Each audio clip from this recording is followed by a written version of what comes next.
Welcome to Brewing Success with Black Coffee, where we uncover the secrets of thriving entrepreneurship. Join us as we explore inspiring stories, innovative strategies, and the power of community, all fueled by the love of coffee. Get ready to ignite your entrepreneurial spirit and brew your own path to success.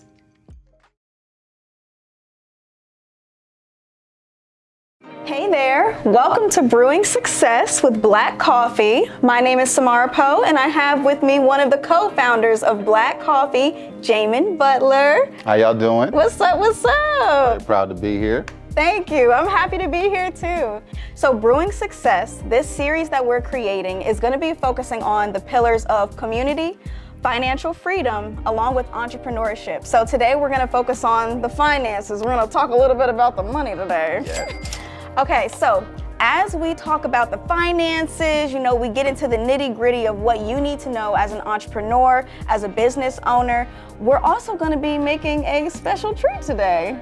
So what are we gonna be making? Well, for you today, I'll be making my favorite beverage. It's a vanilla latte, but I call it Pisces style because I add a little secret ingredient, something we make here in our coffee shop. Okay, Pisces style. Are you a Pisces? I am a Pisces. Okay, I like it. My son is a Pisces. Oh, good people. There we go. Good people. Right. Gotta keep the hands clean.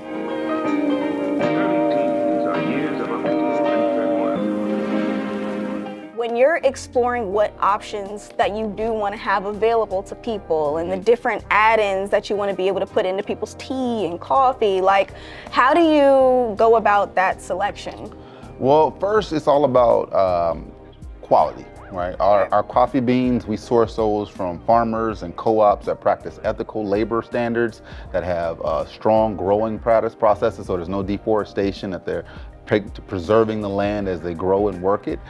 So it's a selection of our coffee beans come first with the sourcing. Mm-hmm. After that, that's where it gets fun, right? The thing that we love about coffee is that everybody has it their own way. Mm-hmm. They have their preference. As I mentioned, we'll be making my vanilla latte Pisces style. Pisces style. But some folks, they like a caramel macchiato. They love that little caramel taste. Some folks, they like it very sweet. They want all the syrups. They want vanilla, they want caramel, they want mocha, a cheesecake, you name it. And I love it. People like coffee just like they like everything else. It's custom to them, and that's what we're able to do here at Black Coffee. I love it. Okay, what's our first step? So our first step, so now you got your gloves on, we're gonna go ahead and grab yourself a cup. Okay. We're gonna start with these 12 ounces, so one for you, one for me. Okay.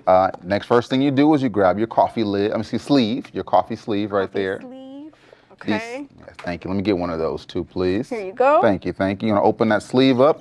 Now these sleeves are nice, they're decorative, they have our logo on it, but they also serve a very important purpose. They keep folks from burning their hands, because when you're drinking hot coffee, you want it warm, but you don't want it hot to touch. So It's important to have these sleeves on here. The first step is going to our espresso grinder. You need to, when you have an espresso shot, it has to have a specific grind. So we use our espresso grinder for that. It's very fine. Ooh. So this is called your portafilter. This is what catches the actual coffee grinds. Get it measured, and then you want to tamp it down with this tamper. Okay. Not too much pressure, but just enough. You want to get the grinds even in the portafilter. Okay, nice. Anything and even. extra, you want to just dust it right on off. And see, you have a nice flat surface there. Next, we're going to come on over to our espresso machine. We're using our La Marzocco. I always like to clear it first because you want it fresh, so you don't want any leftover residue from the previous pull. Now we're going to insert this portafilter right in here. I'm going to insert it and turn it counterclockwise till it locks in there. Once you got that locked, next you're going to need your shot catcher. Now one thing that we do here at Black Coffee, and every coffee shop does it different, we like to put our syrups here in the shot catcher. We feel like the syrup and the espresso, they get to marinate together. So like I said, we're going to do our vanilla latte Pisces style. Mm-hmm. So I'm going to do 3 pumps of vanilla. Swirl that in here. I'm going to sit it right here, but I'm not going to pull the shot. Next, we're going to get our frothing pitcher. This is where we put our milk. Now, like I mentioned, everybody has their favorite. Some folks like traditional cow milk. Some folks love almond. I'll be doing the oat. I will as well, because I find it's healthier for you, and it actually tastes better with your latte. That's just my opinion, though. Okay. So you're going over here to your fridger, grab your oat milk, Now, which brand do you guys typically use? We like Oatly for the consistency and the taste. All milks are different, so you explore, find what you like, but we like the consistency when pouring. I keep a Oatly at home too, so you know, we on the same page.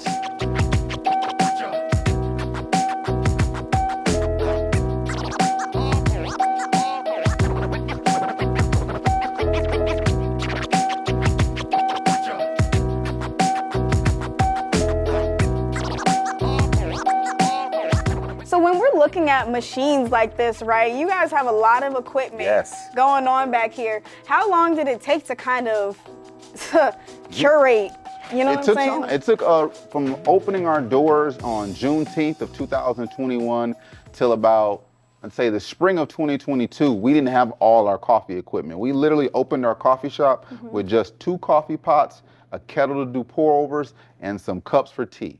It was that important for us to get our doors open to the community so they could taste these high quality ingredients that we were offering. But once we did, they immediately started telling us what else we needed to add and what we needed. And the number one request, it was a demand from my wife, is that we had an espresso machine because she loves lattes and we weren't able to make one without this fancy piece of equipment. And it's very expensive, so we needed to take time to raise the funds to get it.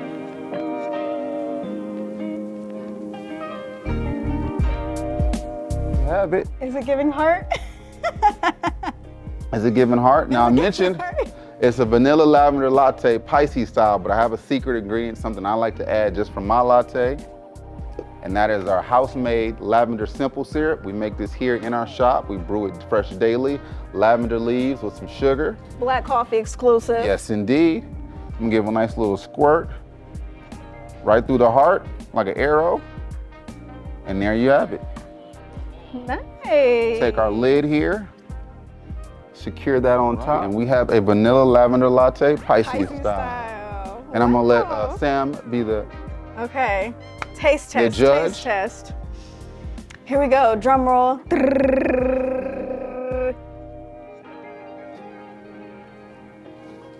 That's really good. All right, there we go.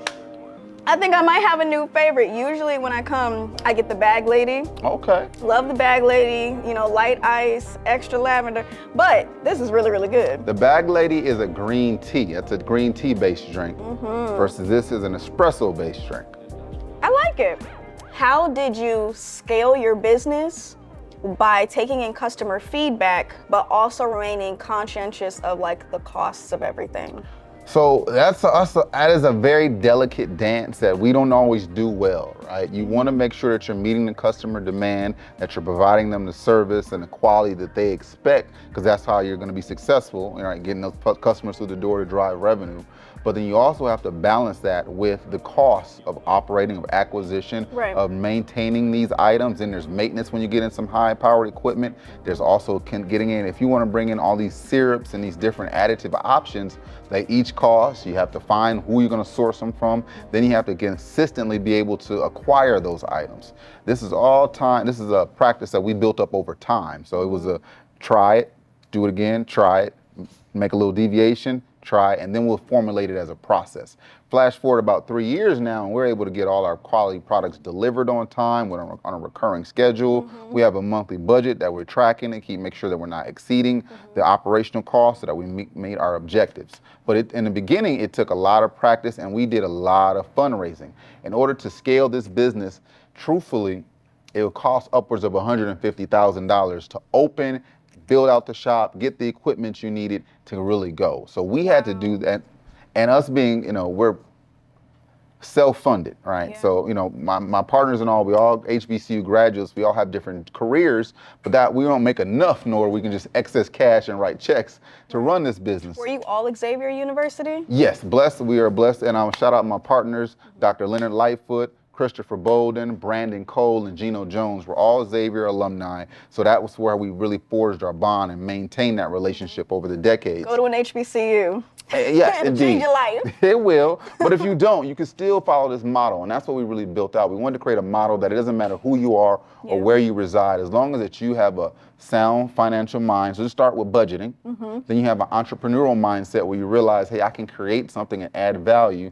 Then you need to look into your community to figure out who you can work with. right? And that's something that we came to the table with, so it made the lift a lot easier. But so when we was time to do fundraising in order to raise money for this business, each person, you went out to your family and friends. Chris called his mom. I called my mother. You know, Leonard reached out to his cousins. We all collectively brought our family to the table, and since that, we've done 6 rounds of family and friends financing, and we've raised, I think, collectively almost $300,000. Okay, 300K. What do we need to give to them that would make them feel comfortable investing $300,000 worth of money into like the business that you're creating? Well, one, it starts with a plan, right? Everybody has an idea. You know, everybody has a business idea. I think I'm gonna get rid of, make this great. Ideas are great. Plan is where the idea meets paper. Right. When you can commit that idea to paper and really document over a time frame of how you're going to accomplish that objective, that actually builds trust and credibility that you did more than just sit around, come up with a quick idea, and then you ask me for money. You put thought into it. So that's the first thing we did. We committed our pen to paper, and we actually developed a pitch deck. And you can use a slide like Google Slides or PowerPoint or whatever, Canva, whatever app that you have availability to, just build a slide deck. Our slide deck was simple. It had maybe 10 slides. It talked about who we were. It talked about our objective. We showed our track record and our financials. And at that time, we were operating in the red, meaning we had spent more than we were bringing in the business. But being transparent with that, because the reality is, all startups start that way. Yeah. Unless you have some generational fund that you're able to tap right away, and still you're borrowing that money if it's an investment. Yeah. So all businesses start out in the red. It's having that plan and being able to, in that pitch deck, to demonstrate that, hey, by year 2, this is our goal. We want to have brought in this much money, and we're going to do that by doing this each month. We're going to work with these people. Identify your partners, identify your suppliers, identify the challenges in the market that you're in, and then identify the opportunities. For us, we took that pitch deck and we circulated that out to our family and friends. And after a bunch of no's, we got a lot of promises, but we actually able to get a few deposits. And we started with no minimums. So $100, $50, it didn't matter. We just wanted to build trust, and we get promised a 12-month return. Within 12 months, we would start paying that back. Now that made a huge lift for us down the road, and we accomplished it. To date, we've paid back rounds 1, 2, and 3. But as we got a little wiser to this, we started to extend those terms so that we'll pay you back in 36 months. So it gives us more runway to build out that business. When we're looking to explore how important, right, the finances are in starting a business, I actually kind of appreciate that you said that all startups start in the red, right? But how long is like an appropriate time to kind of exist there, or like how do you come up with like the terms, right, of an investment or a contract?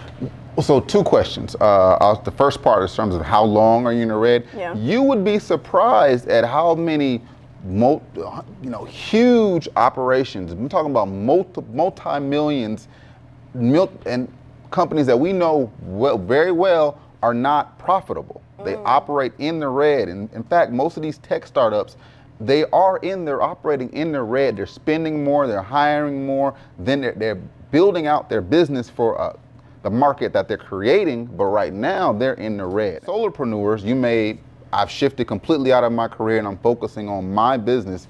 You need to turn a profit at a certain point or you'll exhaust your savings. So it's all about it's a situational analysis, right, and then looking at a realistic time frame for, hey, I can go this amount of time frame where I got these saving or I got this reserve, but you really need to be monthly tracking that and making sure you're accomplishing your objectives. Your second question about documentation, we created a promissory note. And that's what a majority of folks that do family and friends lending, it's a simple document that you can get on from LegalZoom, or you can create a template that you find online and make it yourself. And so that's what we created, and we did that for our first 5 rounds. We used that piece of paper to do over 150K. Round 6, we decided to go a new platform. We tried online equity funding through a site called Seat at the Table, and they kind of managed all of that back end for us. Okay, tools. I like the throwing out of the tools and stuff like that. So I definitely want to continue this conversation. So let's take a seat, shall we? Absolutely.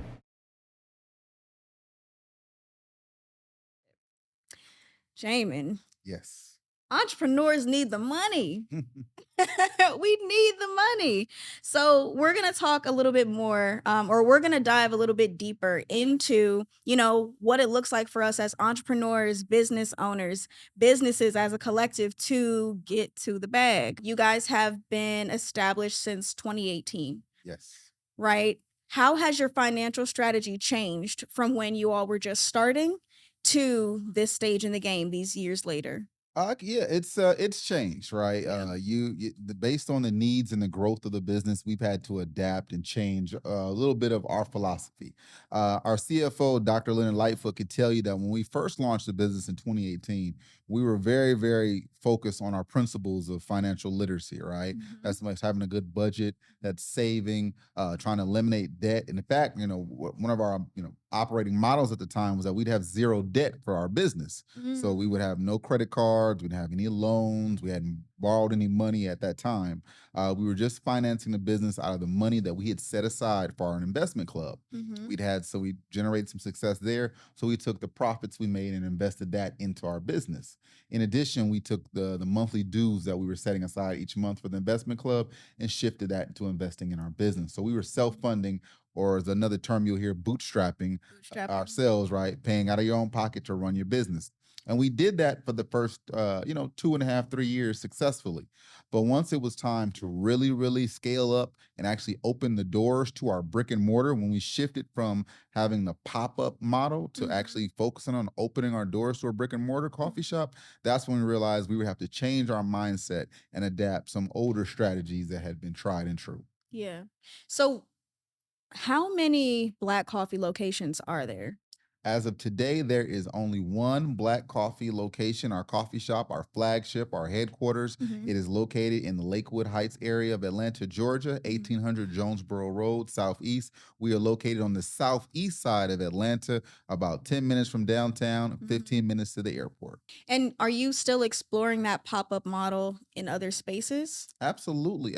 We never stopped doing pop-ups, Okay. going to vendor events, doing catering. In fact, we kind of been able to scale it up a little bit and make sure that we're offering a better quality of service when we're coming out to meet the public. And that's one of the things that will never change. We'll always go out to meet the people because that's where the opportunity lies when you're connecting direct, face to face with people. We have a wonderful social media strategy. I handle majority of the marketing for us, but there's nothing that can replace that actual connection with people. In phase one, we wanted to make sure we were practicing those sound financial strategies and having, focusing on budgeting and saving. Mhm. By phase two, we had to be a little more entrepreneurial in our mindset and think about how can we grow and what other resources could we tap into. So that Mhm. meant going to the bank and then getting a line of credit. That meant getting a credit card. That meant applying for loans as well. Like they say, big risk, big reward. Exactly. If you Mhm. want to go far, you're going to have to take, a big You shot. got to jump. Indeed.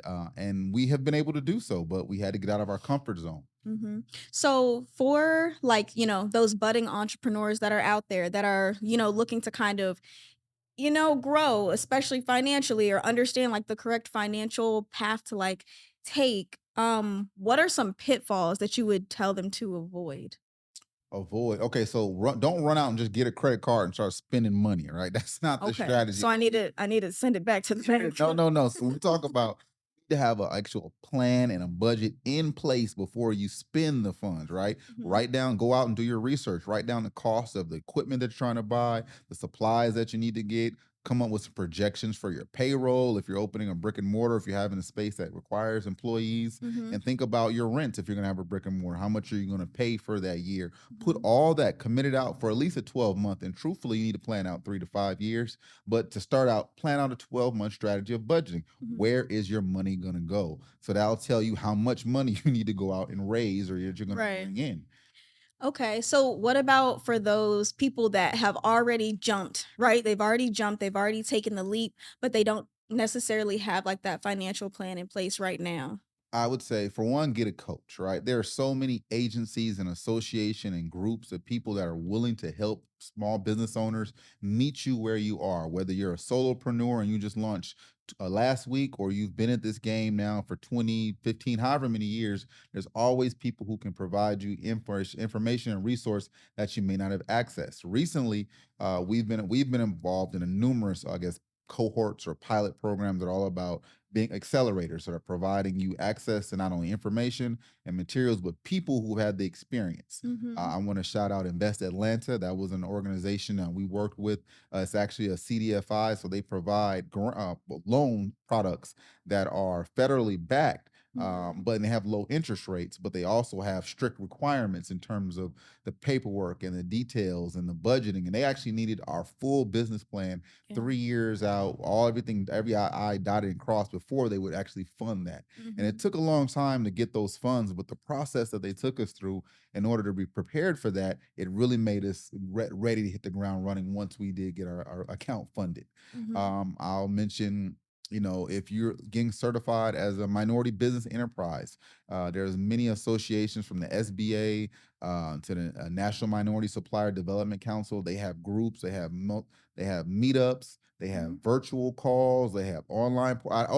One organization that has been fundamental in us growing, is the 1 Million Black Business Initiative started by Operation Hope in partnership with Shopify. Oh, yeah. Yes, you can go online to their website and sign up today. It's free to sign up. Not only will they email you different materials and opportunities and events that you participate in, you'll get assigned to a coach that'll help you grow your business. You can attend webinars. You can sign up for in-person events. Wow. In addition, you can also get assistance with opening your e-commerce account if you're selling your products online. So I'm saying all that to say there are numerous groups and organizations that can help you get ready and put you in the place so that when now you need that funding, you have the skill set to how to handle it and how to deploy it in a way that's going to help you grow your business.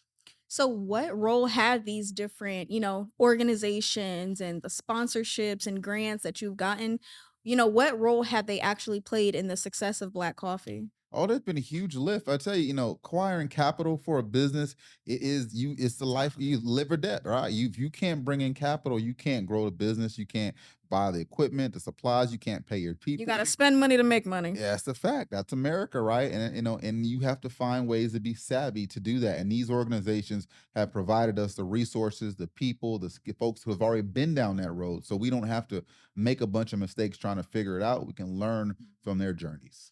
And I think that that's something too that a lot of entrepreneurs fall into that pit of like thinking, okay, I got to figure all this out myself. I got to fund all this stuff myself. I have to be the one to figure it out. Where when it's really like, no, the resources, the outlines, the blueprint already exists, but we need to launch into finding those things for ourselves. Absolutely. And it's okay to try a few things, but do you want to walk down your business is only going to be as successful as the people you surround it with, right? So if it's just you and you're just bringing in all the skill set and information that you have, how can it truly grow if you're not feeding it? This is like a child when you look at it, right? Do you want to Some folks homeschool their kids, but eventually you want your kid to be out there in the world getting information and having other experiences that are going to form their future. And it's the same thing with your business. You want to put your kid in the best schools. You want your business with the best coaches and programs. What does it look like to like look at the budget, look at the finances, and then go, or have that decide what you do next? It's a process, right? We look at our quarterly, we're looking at our budgets, our outflows, and determining, where do we need to cut back, and looking at our objectives in terms of growing the brand and the marketing and seeing where we need to invest more. Black Coffee Fest, it accomplishes multiple goals, right? So it's not only just, yes, it brings in revenue when we're selling tickets and selling merch and bringing in booths and sponsors, but it also really allows us to meet other entrepreneurs and connect them to resources and programs and help do that empowerment that's really essential to the mission of our business. Also, it helps us bring other partners. We meet so many different people in different areas that help inform our business and how we grow. So we look at it as a strategic investment for helping us scale the business, but also a marketing opportunity for beginning brand awareness, and it brings in revenue as well. Then with the coffee truck, that allows us to grow and really, Coffee what? the coffee truck. You got a coffee truck? Not yet. That's the goal. We're doing our research now and doing the homework. We What does raised it look like? so I tell everybody our coffee shop is the mother, it's the home, it's the conduit, the platform where you get to feel black coffee. But we have to do magic tricks in order to get people to keep coming through the door every single day, every week, versus knowing that there's a huge festival, one music fest is going on here, or R&B festivals going there. We can pack up the truck and head to where the people are already. I don't have to do the work to get them. I just need to go bring the product to them. It's a win-win for us. So you're finding your customer base where they're at. Exactly. Going to them versus having to bring them to me. Right. It just reduces a lot of that effort, and I can go straight to giving them that quality black coffee. So right now, I'd say our business, we're operating at just over, in terms of how much revenue we bring in on an annual, is just over $500,000. And we have a goal to get to $1 million within the next 12 months. Okay, $1 million? Yes, and it's doable. It's not just a number we threw out there. We're actually looking at the projections of how much money we're bringing in monthly, and then we'll say, okay, if we add this additional business unit that can bring in revenue, how much more does it take to get to the $1 million? So it's really a math formula. So I want to dive into Black Coffee Festival. How do you manage planning and investing into something like that while also keeping the operations of the business running smoothly as well? It is a delicate dance that we do every single day, right? It's not something I think that we've perfected, but we've gotten accustomed to doing it. This is our third annual festival now, so we have a better, thank you. We have a better feeling in terms of the cost and the lift and what it takes to deliver that. And we've been operating a coffee shop now for 3 years, and every day, every week, we're iterating, we're changing, we're making sure we're refining our process. We're looking at the team to make sure we have the right people in place to really achieve these objectives. So I don't want to say it's easy, but it's become something that we can do well, and then we can just say, oh, if I just put a little more, oregano right there, I can make this even better, right? Just add a little this. Now we're just Add a tweaking. little cinnamon. Exactly. We're just tweaking things now to make them better, right? The truck and the roasting facility, that's kind of the new space where we'll be like, oh, how do I do this? Right. Versus, we've gotten accustomed to how to operate this space and do it well. Erin, which is the general manager, also your wife, kind of explained how you somewhat have like a jump first, figure it out later mentality, right? And I think that a lot of entrepreneurs have that same mentality where it's like, I'm going to jump in and then I'm just going to figure it out later. What has it been like, operating from a space of like jump first, figure it out later, to saying, we're still going to jump, but this, now we have some strategy and I can't just jump. It's tough, right? Because that's just my personality. That's how I, view the world and my place in it. Thankfully, though, I'm a partners. I have a team, and we all have different levels of comfort when it comes to risk. And some are more risk adverse, some are more lean into it, and that balance allows, like, while I'm jumping out the plane first, I have a say that my brother has the parachute and he's coming right after me. So it's that I'm allowed to do that thanks to the grace of our team. We cover each other's backs. I want to shout out my brothers again, Dr. Leonard Lightfoot, Gino Jones, Christopher Bolden, Brandon Cole. I got to shout out the amazing team. Those are our founders, but it's truly the women that have stepped up and have really made our business get to the next level. You mentioned my wife, Erin Butler, our general manager. I got to shout out Shannon Stone. She is our brand manager. She meets so many people and allowed us to create so many different opportunities. I shout out Dina DeGraffin Reed. She is our shop manager. She is the one that handles our schedule, make sure we have all the freshest ingredients ready for the team, and so many others that contribute. And I love that too, the importance of having a team. A lot of us are solopreneurs, right? We are doing it alone, doing it by ourselves. But what I'm hearing a lot throughout these conversations are that having a team leads to it's more balanced. It's a more balanced experience. You have a group of minds that you can constantly have the conversation with about, hey, what are we doing? What direction are we going in? And then let's say, like, a mistake does happen. It kind of falls onto everybody, right? In a way that everybody can carry the burden together versus having to handle all that by yourself. Which is, I feel I have so much empathy and love and appreciation for all our solopreneurs out there. I think there's so many courageous business owners that have just stepped out and lead, and they do it so well. But I've also heard so many stories on the other side of how hard that is, Yeah. and how there's usually no one to comfort, no one to come to for support. And that's really what we've tried to create with the Black Coffee Company, is a platform, right? We know that we were blessed with, and we're thankful, but everybody hasn't been as fortunate. So how can we bridge that gap?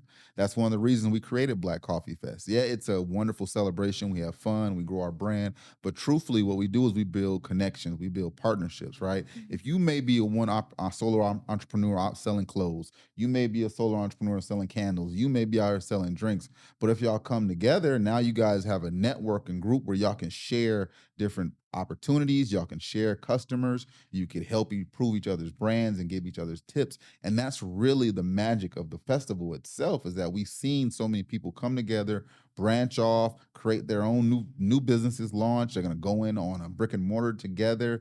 That's the real magic, and that's where we really feel pride, is that this, yes, we're succeeding, but so many other people are succeeding because we've helped create space. When we speak to the financials on its own, or we speak to the community empowerment on its own, or the entrepreneurship, the important thing is that all of those pillars blend into one another. You can't have the success of the other two without the success of that third. Exactly. And for me, it's like a model. For me, it's a model, it's a formula, Yeah. right? If you have a financial mindset in terms of thinking about balancing and saving and budgeting, you're going to need to combine that with an entrepreneurial vision in terms of, okay, take what I've saved and the money and the resources, and how can I deploy that in a way that helps me grow my goals and helps other people around me. That's having an entrepreneurial mindset. And then when you're practicing those two, that's really, you're uplifting the community by doing that and getting other people in with you. Now you're empowering folks, and you've created something that can sustain and just work. That's the goal.